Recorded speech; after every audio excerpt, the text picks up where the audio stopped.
Assalamualaikum warahmatullahi wabarakatuh. Berjumpa lagi dengan saya di channel Sri Asih Rezeki. Bapak Ibu Guru Senusantara, kali ini saya akan berbagi pengalaman dalam meningkatkan keterampilan murid bidang kewirausahaan dengan media konkret Salak Pondok dan olahannya di SMP Negeri 2 Bejawaran, Kabupaten Banjarnegara. Seri yang pertama. Ya, baiklah, untuk mempermudah penyampaian, maka saya membuat sistematika sebagai berikut. Yang pertama, pendahuluan. Pendahuluan meliputi latar belakang, tujuan, dan manfaat. Yang kedua adalah isi. Isi meliputi landasan teori, pembelajaran tahap 1, dan pembelajaran tahap yang kedua. Adapun yang ketiga, penutup meliputi kesimpulan dan saran. Baiklah, kita mulai pendahuluan. Yang pertama, latar belakang. Banjarnegara adalah salah satu kabupaten yang ada di Jawa Tengah yang memiliki geografis dataran tinggi dengan suhu rata-rata 26 derajat Celcius. Banjarnegara luasnya adalah 106.970.997 hektar atau 3,10% dari luas wilayah Provinsi Jawa Tengah. Terdiri dari 20 kecamatan, 266 desa, dan 12 kelurahan. Mengingat Banjarnegara adalah wilayah yang merupakan daerah pegunungan yang memiliki hasil pertanian yang melimpah, khususnya salak pondok, maka saya mencoba mengaitkan konteks pembelajaran mapel IPS pada materi kewirausahaan dengan produktivitas salak pondok dan olahannya. Hal tersebut perlu saya angkat karena dengan produktivitas salak pondok yang melimpah, perlu ide atau gagasan bagi siswa untuk belajar bagaimana mengelola pertanian atau perkebunan salak pondok dengan berbagai peluang usaha untuk menopang kehidupannya kelak. Berdasarkan data yang kami peroleh, diketahui bahwa alumnus SMP Negeri 2 Bejawaran hanya ada 60% yang melanjutkan ke jenjang pendidikan lebih tinggi, dan sisanya 40% tidak melanjutkan ke jenjang SMU atau SMK.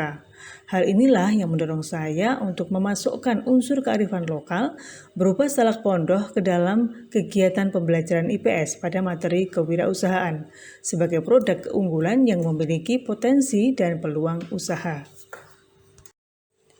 Untuk mencapai pembelajaran tadi dibutuhkan media pembelajaran.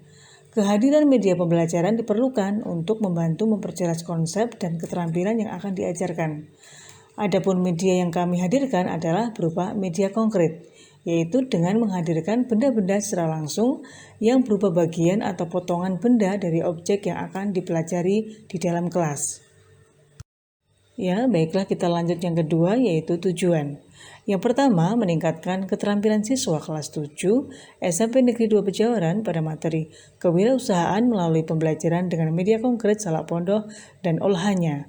2. Meningkatkan motivasi berwirausaha siswa kelas 7 pada pengelolaan salak pondok. Lanjut yang ketiga adalah manfaat. Manfaatnya adalah bagi guru memberikan alternatif pembelajaran pada materi yang terkait kewirausahaan. Bagi siswa yaitu memberikan motivasi untuk menangkap peluang usaha potensi daerah berupa salak pondok Banjarnegara. Kemudian juga memberikan life skill sebagai bekal wirausaha mandiri berdasarkan potensi dan kearifan lokal. Sampailah kita pada bagian isi. Kita awali dari landasan teori. Yang pertama, media konkret. Media konkret menurut Winata Putra dan Sumantri tahun 2004 dan pendapat ahli lainnya dapat saya simpulkan bahwa media konkret adalah segala sesuatu berupa benda asli atau potongan benda asli yang dihadirkan untuk menyampaikan pesan sehingga dapat memperjelas konsep, proses, dan gejala dalam pembelajaran. Yang kedua, wirausaha. Wirausaha menurut Anang dan Rusmawarni tahun 2012, juga menurut Sumarna dan Bayu tahun 2020 dapat saya simpulkan sebagai berikut. Wirausaha adalah orang yang secara berani, mandiri, dan terus berjuang untuk melakukan usaha mulai dari menentukan produk, menyusun operasional, membuat produk, mengatur permodalan, sampai pada mengatur pemasaran. Baiklah, kita lanjut pada bagian isi untuk teknik pembelajaran di kelas tahap 1. Yang pertama, menyampaikan tujuan pembelajaran, itu dengan menggunakan media konkret berupa bunga jantan, bunga betina, salak, pelepah, parang, raffia, gunting, siswa dapat melakukan cara-cara penyerbukan salak pondok, melakukan cara-cara perawatan salak pondok, melakukan cara-cara pemanenan salak pondok. Yang kedua yaitu melaksanakan pembelajaran, meliputi pendahuluan, inti, dan penutup.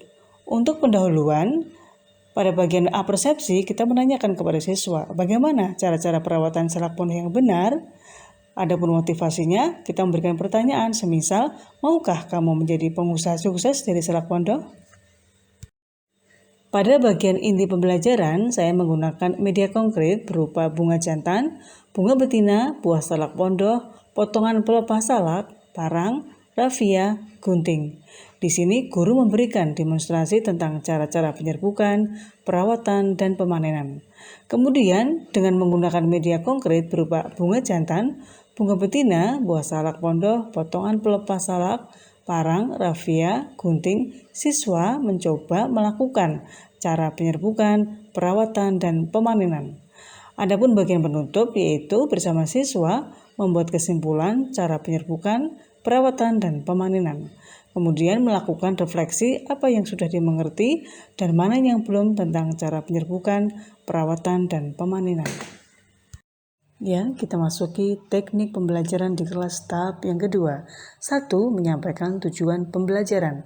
Dengan menggunakan media konkret berupa buah salak dan hasil olahan salak pondok, siswa dapat 1. Mengetahui cara-cara pengolahan salak pondok, 2. Menjelaskan cara-cara distribusi salak pondok. Kemudian dalam melaksanakan pembelajaran meliputi 3 kegiatan yaitu pendahuluan, inti, dan penutup. Selanjutnya bagian pendahuluan meliputi apersepsi dan motivasi. Dalam apersepsi kita coba tanyakan semisal apakah salak pondok bisa dibuat olahan menjadi cemilan yang menarik. Kemudian motivasinya, maukah kamu menjadi pengusaha olahan salak pondok yang sukses? Kemudian bagian intinya dengan menggunakan media konkret berupa salak pondok dan hasil olahan salak pondok, guru menjelaskan tentang cara-cara pengolahan salak pondok. Kemudian guru menjelaskan tentang alur distribusi salak pondok. Kemudian bagian penutupnya bersama siswa, guru membuat kesimpulan cara pengolahan dan distribusi salak pondok, melakukan refleksi apa yang sudah dimengerti dan mana yang belum dimengerti tentang cara pengolahan dan distribusi salak pondok. Ya, kita masuki bagian penutup meliputi kesimpulan dan saran. Adapun kesimpulannya adalah 1. Pembelajaran kewirausahaan melalui media konkret salak pondok dan olahannya dapat meningkatkan keterampilan wirausaha siswa kelas 7 SMP Negeri 2 Pejawaran Kabupaten Banjarnegara. 2. Pembelajaran kewirausahaan melalui media konkret salak pondok dan olahannya dapat meningkatkan motivasi berwirausaha pada siswa kelas 7 SMP Negeri 2 Pejawaran Kabupaten Banjarnegara. Adapun sarannya adalah guru hendaknya bisa menghadirkan media konkret untuk memperjelas materi dan konsep dalam mata pelajaran IPS. Kemudian guru di tempat lain bisa menggunakan media konkret berdasarkan kearifan lokal di masing-masing tempat. Demikian yang bisa dapat saya sampaikan. Semoga bermanfaat. Sampai ketemu di video berikutnya.